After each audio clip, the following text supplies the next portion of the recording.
Hi friends, welcome to Kannada food films. ಇವತ್ತಿನ ರೆಸಿಪಿಯಲ್ಲಿ ನಾನು ನಾಟಿ ಸ್ಟೈಲಲ್ಲಿ ಮೇಕೆ ತಲೆಕಾಲು ಸಾರು ಯಾವ ರೀತಿ ಮಾಡೋದು ಅನ್ನೋದನ್ನು ತೋರಿಸ್ಕೊಡ್ತಾ ಇದ್ದೀನಿ. ಡಾಬಾ ರೆಸ್ಟೋರೆಂಟ್ಗಳಲ್ಲಿ ಮಾಡುವುದಕ್ಕಿಂತನೂ ತುಂಬ ಫೈನಾಗಿರ್ತದೆ. ಒಮ್ಮೆ ಮಾಡಿ ನೋಡಿ ನಾನು ಮಾಡಿರುವಂಥ ಮೆಥಡಲ್ಲೇ. ಈಗ ನಾನು 2 ಮೇಕೆ ಕಾಲಿಂದು ಕಾಲು ತೊಗೊಂಡಿದ್ದೀನಿ. 8 ಕಾಲು ತೊಗೊಂಡಿರೋದು. ಕಾಲೆಲ್ಲ ಕ್ಲೀನಾಗಿ ಅದನ್ನು ವಾಶ್ ಮಾಡಿ ಇಟ್ಕೊಂಡಿದ್ದೀನಿ ಮತ್ತು ಕಟ್ ಮಾಡಿಸಿ. ಈಗ ನಾನು ಅರಿಶಿನ ಈರುಳ್ಳಿ ಇಂಗ್ರೀಡಿಯೆಂಟ್ಸ್ ತೋರಿಸ್ತಾ ಇದ್ದೀನಿ. ಒಂದು 4 ಇಂದ 5 ಈರುಳ್ಳಿ ತೊಗೊಂಡಿದ್ದೀನಿ. ಅರಿಶಿನ ಪುಡಿ ಹಾಕ್ಕೊಂಡಿದ್ದೀನಿ. ಶುಂಠಿ ಬೆಳ್ಳುಳ್ಳಿ ತೊಗೊಂಡಿದ್ದೀನಿ. ಮತ್ತು ಲವಂಗ ತೊಗೊಂಡಿದ್ದೀನಿ. ಮೆಣಸು ಹಾಕ್ಕೊಂಡಿದ್ದೀನಿ. ಒಂದೇ ಒಂದು ಹಸಿಮೆಣ್ಸಿಕಾಯಿ ಹಾಕ್ಕೊಂಡಿದ್ದೀನಿ. ಮತ್ತು ಕೊತ್ತಂಬರಿ ಸೊಪ್ಪು ಹಾಕ್ಕೊಂಡಿದ್ದೀನಿ.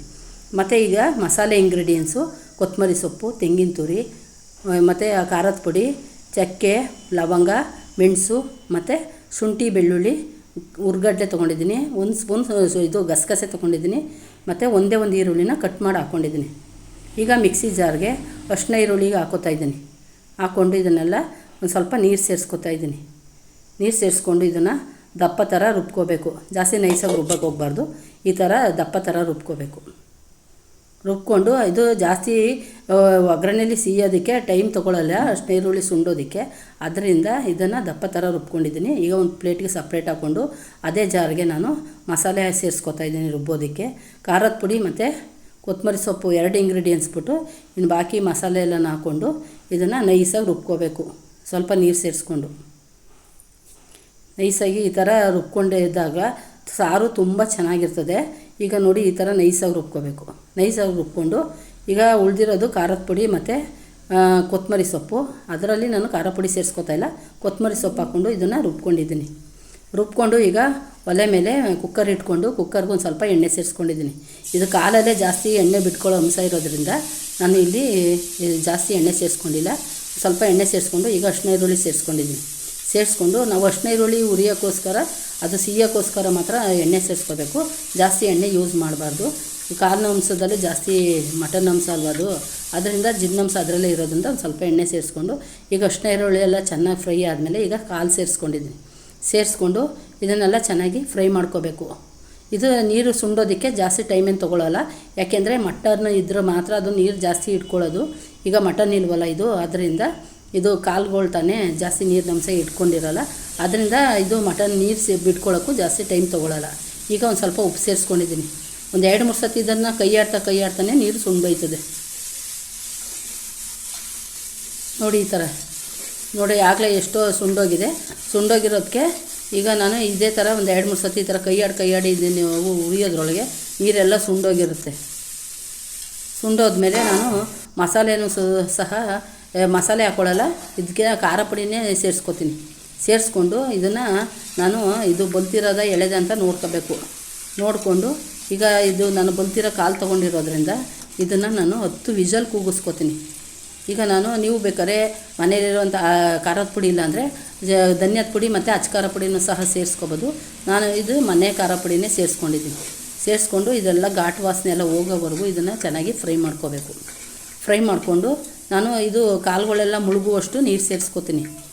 ನೀರು ಸೇರಿಸ್ಕೊಂಡು ಇದನ್ನು, ಯಾಕೆ ಅಂದರೆ ಇದನ್ನು ಫಸ್ಟೇ ನಾವು ಕೂಗಿಸ್ಕೋಬೇಕಾಯ್ತದೆ. ಈ ಮಸಾಲೆ ಜೊತೆ ಅದು ಕೂಗಿಸಿದ್ರೆ ಅದು ಮಸಾಲೆ ಬೆಂದೋಯ್ತದೆ, ಟೇಸ್ಟ್ ಚೆನ್ನಾಗಿರಲ್ಲ. ಅದರಿಂದ ಇದನ್ನು ಖಾರ ಪುಡಿ ಜೊತೆನೇ ನಾವು ಕೂಗಿಸ್ಕೋಬೇಕು. ನೋಡಿ, ನೀರು ಅದು ಕಾಳುಗಳೆಲ್ಲ ಮುಳುಗುವಷ್ಟು ನಾನು ನೀರು ಸೇರಿಸ್ಕೊಂಡಿದ್ದೀನಿ. ಸೇರಿಸ್ಕೊಂಡು ಇದನ್ನೆಲ್ಲ ಚೆನ್ನಾಗಿ ಒಂದು ಮಟ್ಟವಾಗಿ ಕಾಳುಗಳೆಲ್ಲ ಅದರೊಳಗೆ ಮುಳುಗುವಷ್ಟು ಈ ಥರ ತಿರುವಾಕಬೇಕು. ತಿರುವಾಕೊಂಡು ನೋಡಿ, ಈಗ ಕುದೀತಾ ಇರಬೇಕಾದ್ರೆ ನಾವು ಇದನ್ನು ಒಂದು 2 ಸತಿ ಈ ಥರ ತಿರುಗ್ಕೋಬೇಕು.